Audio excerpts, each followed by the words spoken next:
మీ కథల సమయంకు స్వాగతం. నేను మీ రమ్య. హలో అండి.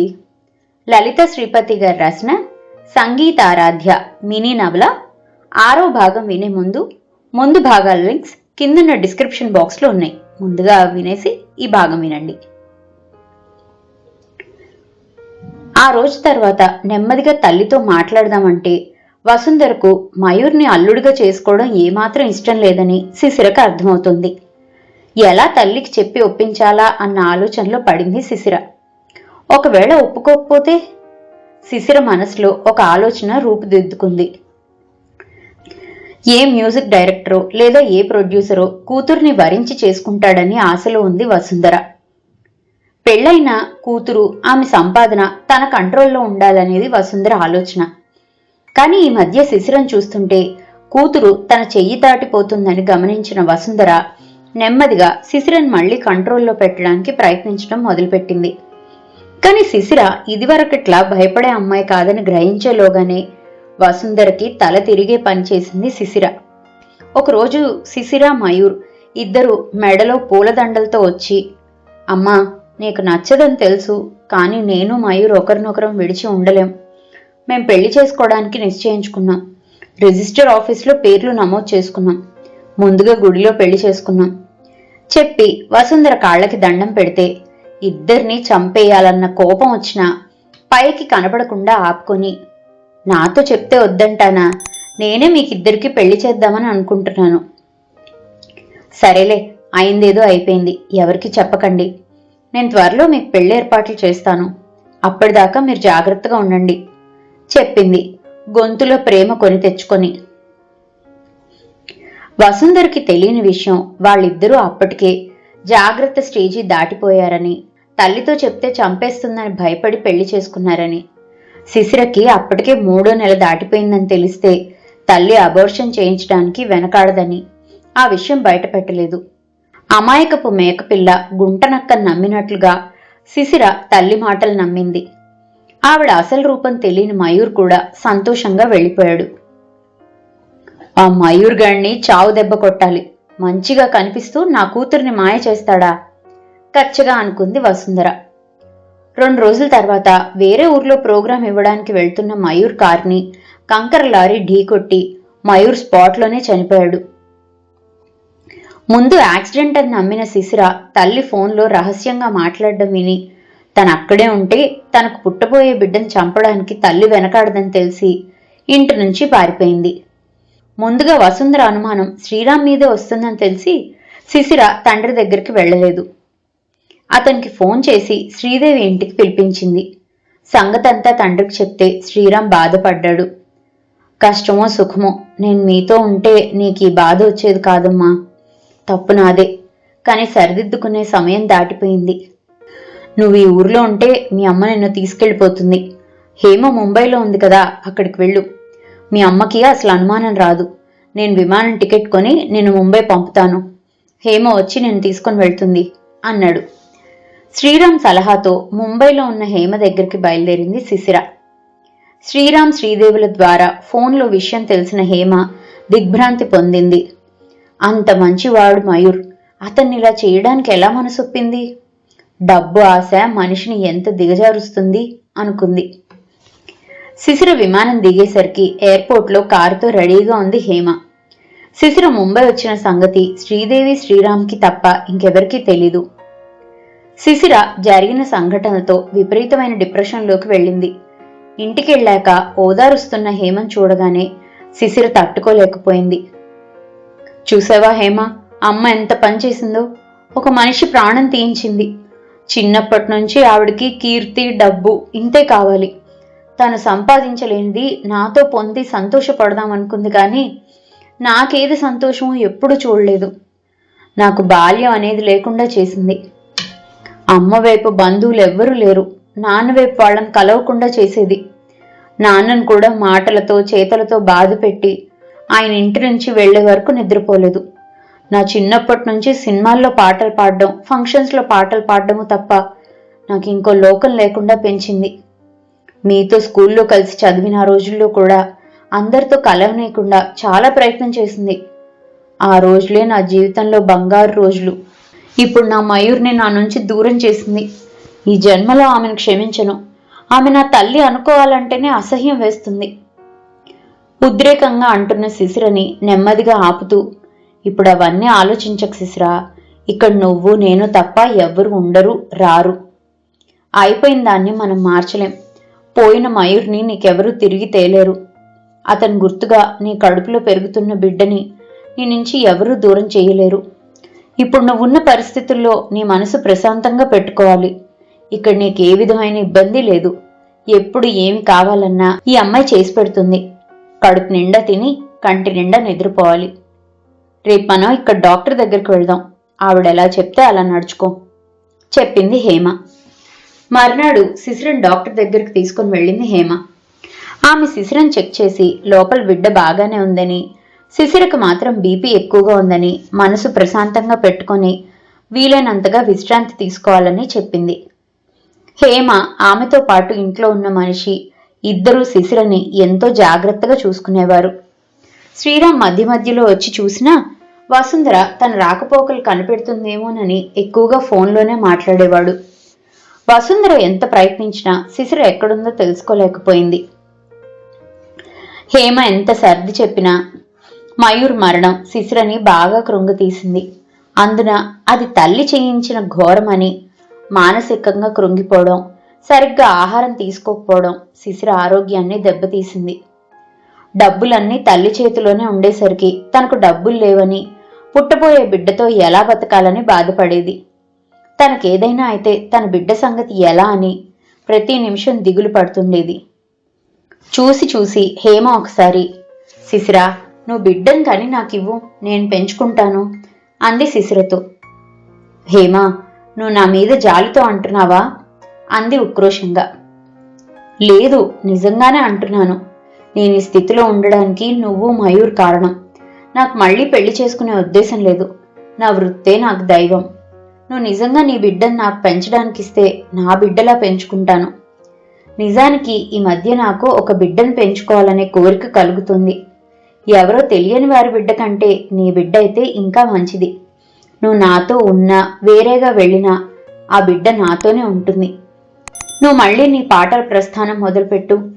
అసలు ఈ బిడ్డ నీ బిడ్డ అన్న సంగతి ఎవరికీ తెలియనివ్వను సీరియస్గా అన్నది హేమ. శిశిర మొహం ఒక్కసారి వెలిగిపోయింది.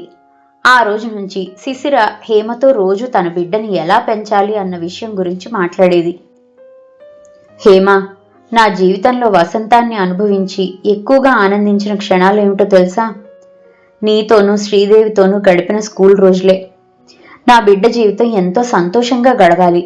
నాలాగా చిన్నప్పటి నుంచి పోటీ జీవితం వద్దు. ఏ చదువు కావాలంటే ఆ చదువు చదివే స్వతంత్రం ఉండాలి. మయూర్ నేను గాయకులం కనుక పాటల మీద ఇష్టం ఉండే అవకాశం ఉంది. సంగీతం నేర్చుకుంటానంటే ఒప్పుకో. ఇష్టం లేకుండా బలవంత పెట్టి ఏది నేర్పించకు. కనీసం 20 ఏళ్ళు వచ్చే వరకు ఏ పోటీలకి వెళ్ళనివ్వకు. నాకు బాల్యం ఎలా ఉంటుందో తెలీదు. నా బిడ్డ అన్ని ఆటలు ఆడుకోవాలి. సైకిల్ తొక్కాలి, ఈత కొట్టాలి, పరుగులు పెట్టాలి, గెలుపు ఓటములు రుచి చూడాలి. అలకలు, సంతోషాలు, దుఃఖాలు, ఏడుపులు అన్నీ అనుభవిస్తూ మామూలుగా పెరగాలి. నాకు నువ్వు మాటివ్వు, నా బిడ్డని ఇలానే పెంచుతాను అని ఆవేశంగా అన్న శిశిరని విస్మయంగా చూసింది హేమ. ఇంత బాధ దాచుకుందా మనసులో? ఒక్కసారి అగ్నిపర్వతం బద్దలైనట్లుగా తన మనసులో ఉన్నవన్నీ చెప్పింది అనుకుంది. శిశిరా, నేను నీకు మాటిస్తున్నాను. నువ్వు నీ బిడ్డని ఎలా పెంచాలనుకుంటున్నావో అలానే పెంచి నీకు చూపిస్తాను చేతిలో చెయ్యి వేసి చెప్పింది హేమ. అలా హృదయ భారం దించుకున్నాక శిశిర ఆరోగ్యం బాగయ్యి హుషారుగా తిరుగుతుండేది. ఆహారం తీసుకుంటూ ఆహ్లాదంగా ఉండేసరికి కాన్పు తేలిగ్గా అయ్యి పండంటి పాపాయి పుట్టింది. శిశిరే పాపాయికి ఆరాధ్య అని పేరు పెట్టింది. హేమన్ తొందర పెట్టి ఆరాధ్యని న్యాయపరంగా దత్తత తీసుకునే కార్యక్రమాన్ని పూర్తి చేసింది. ఆరాధ్యకి 1 ఏడాది నిండిన కొన్ని రోజులకే రాత్రి హాయిగా కబుర్లు చెప్పిన శిశిర ఉదయం లేవలేదు. ఆ రోజు సరిగ్గా మయూర్ పోయిన రోజు.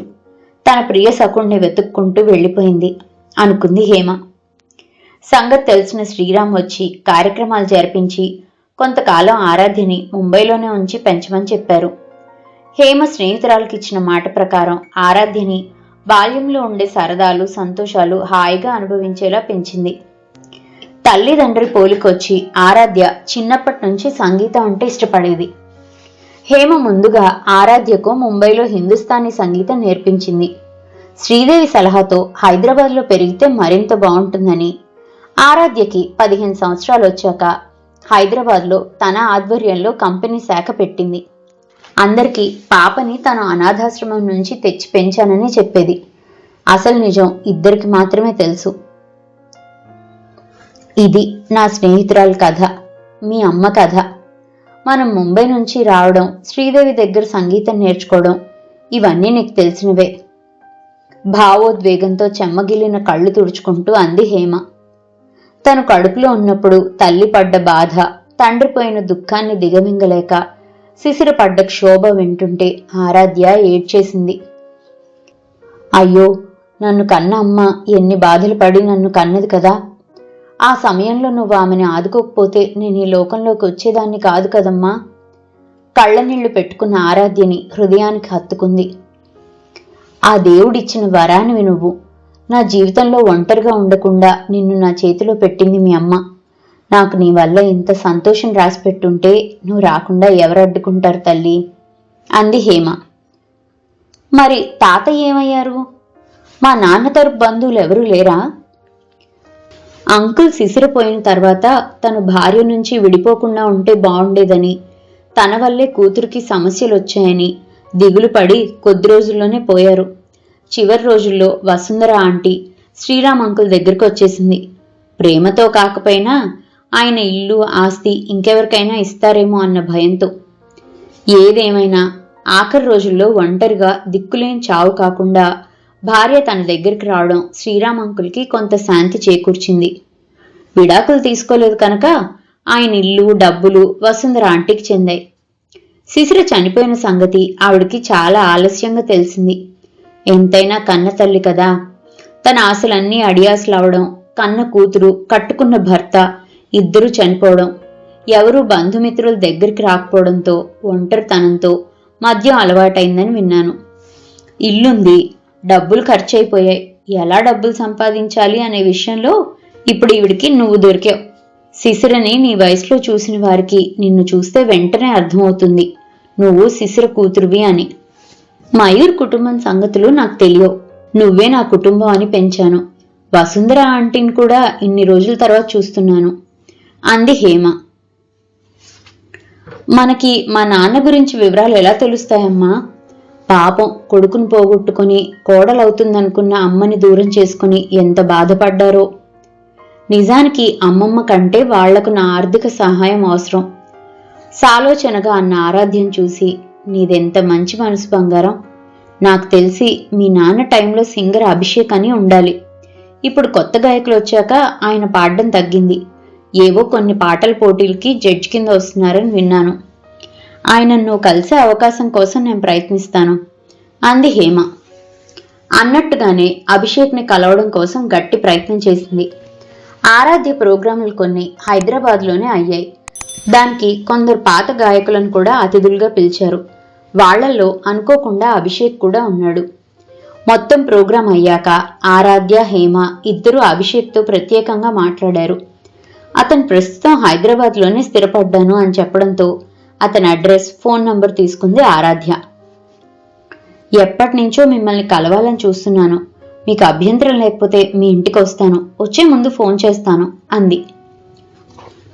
ఎందుకు ఆరాధ్య తనను కలవాలనుకుందో అర్థం అవ్వకపోయినా సరే అన్నాడు అభిషేక్. 4 రోజుల తర్వాత ఆరాధ్య, హేమ అభిషేక్ ఇంటికి వెళ్లారు. ఇద్దరిని సాదరంగా ఆహ్వానించాడు అభిషేక్. అందరూ కూర్చున్నాక, చాలా చక్కగా పాడుతున్నావమ్మా నువ్వు. నీది మంచి ప్లేబ్యాక్ సింగర్ గొంతు. సినిమాల్లో పాడడం ఎందుకు వద్దనుకున్నావు అన్నాడు. ఏమో అంకుల్, నాకు సినిమా సంగీతం కన్నా ఈ శాస్త్రీయ సంగీతమే నచ్చుతుంది. ఇప్పుడు హిందుస్థానీ కూడా మళ్ళీ నేర్చుకుంటున్నాను. కొన్ని లలిత సంగీతం పాటలు కూడా నేర్చుకోవాలని అనుకుంటున్నాను. మీరు నేర్పుతారా? అంకుల్ అనేశాను, క్షమించండి అంది ఆరాధ్య. అయ్యో, తప్పేముందమ్మా. ఇంచుమించు మా అమ్మాయి వయసు నువ్వు. ఎందుకో నిన్ను చూస్తే ఎవరో గుర్తొస్తున్నారు. ఎవరు అని తట్టడం లేదు. శిశిర, మయూర్ ఎవరు గుర్తొస్తున్నారు? ఆరాధ్య అంటుంటే, శిశిర, నీకు శిశిర బంధువా? మయూర్ ఎలా తెలుసు? వాళ్ళిద్దరూ చనిపోయి దాదాపు 20 ఏళ్లు దాటింది సంభ్రమంగా అన్నాడు అభిషేక్. ఈ అమ్మాయి శిశిర, మయూర్ల కూతురు. హేమ చెప్తే నమ్మలేనట్లు చూశాడు అభిషేక్. అవునంకుల్, నాకు ఇప్పటి వరకు మా అమ్మా నాన్నల గురించి కొంత తెలుసు. మీరు వాళ్ళు గుళ్ళో పెళ్లి చేసుకున్నప్పుడు వాళ్లతో ఉండి మీరు ఫోటోలు తీశారని తెలుసు. నా దురదృష్టం వాళ్ళని ఒక్కసారి కూడా చూడలేకపోవడం. అయితే అదృష్టం ఏమంటే మా కన్న అమ్మకి ప్రియ సఖి హేమ, నాకు అమ్మాయి నన్ను పెంచింది, నాకు సంగీతం నేర్పించింది. నాకు నా తండ్రి వైపు బంధువులను కలవాలనుంది. మీకు వాళ్ళ గురించి తెలుసా? ఆరాధ్య గొంతు వణికింది. ఆరాధ్య, నేను నమ్మలేకపోతున్నాను. నువ్వు చెప్పాక నాకు శిశిర పోలికలు కనిపిస్తున్నాయి. నీ పాటలో మయూర్ వినిపిస్తున్నాడు. నాకు మయూర్ మంచి స్నేహితుడు. అంత చిన్న వయసులో అతని జీవితం ముగిసిపోవడం చాలా బాధగా ఉంది. అవును, మీ అమ్మా నాన్న గుళ్ళో పెళ్లి చేసుకున్నప్పుడు నేను వారితో వెళ్ళాను. ఫోటోలు కూడా తీశాను. నా దగ్గర కూడా కొన్ని ఉండాలి, చూసి నీకు ఇస్తాను. మయూర్ కుటుంబం గురించి నాకు పెద్దగా తెలీదు. కానీ ఈ మధ్య ఒక పాటల పోటీకి వెళ్ళినప్పుడు ఒక అబ్బాయి వచ్చాడు. అతని పేరు సారంగ్ అని గుర్తు. సెకండ్ విన్నర్ అతను మయూర్కి బంధువు అని చెప్పినట్లు గుర్తు. నేను ఆ ఛానల్ వాళ్ళని కనుక్కొని నీకు వివరాలు చెప్తాను అన్న అభిషేక్ మాటలకి చాలా సంతోషపడింది ఆరాధ్య. ఆ ప్రోగ్రాం ఎపిసోడ్ చూసింది ఆరాధ్య. అందులో యాంకర్ సారంగ్ని, సారంగ్, మీకు సంగీతం మీద అభిరుచి ఎలా వచ్చింది? మీ అమ్మగారు కానీ నాన్నగారు కానీ పాడతారా అన్న దానికి అతను, మా అమ్మా నాన్నలకి సంగీతం రాదు. మా బాబాయ్ అంటే మా నాన్నగారి తమ్ముడు మయూర్ అని ఒకప్పుడు పెద్ద సింగర్. దురదృష్టవశాత్తు యాక్సిడెంట్లో చనిపోయారు. అది కూడా నేను పుట్టకముందు జరిగింది. ఒకవేళ ఆయన పోలికొచ్చిందేమో నాకు అని అనుకుంటారు ఇంట్లో వాళ్ళు అన్నాడు సారంగ్. అది విన్న ఆరాధ్య సంతోషపడింది, మయూర్ తరపు బంధువులు ఆచూకీ దొరికినందుకు. అన్నట్లుగానే 2 రోజుల తర్వాత Abhishek Sarang phone number, address చెప్పాడు. వెంటనే సారంగ్కి ఫోన్ చేసింది ఆరాధ్య. ఇదండి లలితా శ్రీపతి గారు రాసిన సంగీతారాధ్య నవల 6వ భాగం. ఆరాధ్య సారంగ్ ద్వారా మయూర్ కుటుంబ సభ్యుల్ని కలుసుకుంటుందా? కలుసుకుంటే అక్కడ ఏం జరగబోతుందో వచ్చే భాగంలో విందాం. ఈ కథ కనుక మీకు నచ్చినట్లయితే కింద కనిపిస్తున్న హైప్ ఆప్షన్ని క్లిక్ చేసి ఈ కథ మరింత మందికి చేరువయ్యేలా ప్రోత్సహిస్తారని ఆశిస్తున్నాను. మరో భాగంతో మళ్ళీ కలుసుకుందాం. అంతవరకు సెలవు. ఈ కథ కనుక మీకు నచ్చినట్లయితే లైక్ చేయండి, షేర్ చేయండి. అండ్ మరిన్ని ఇంట్రెస్టింగ్ కథల కోసం ప్లీజ్ సబ్స్క్రైబ్ టు మీ కథల సమయం. Thank you.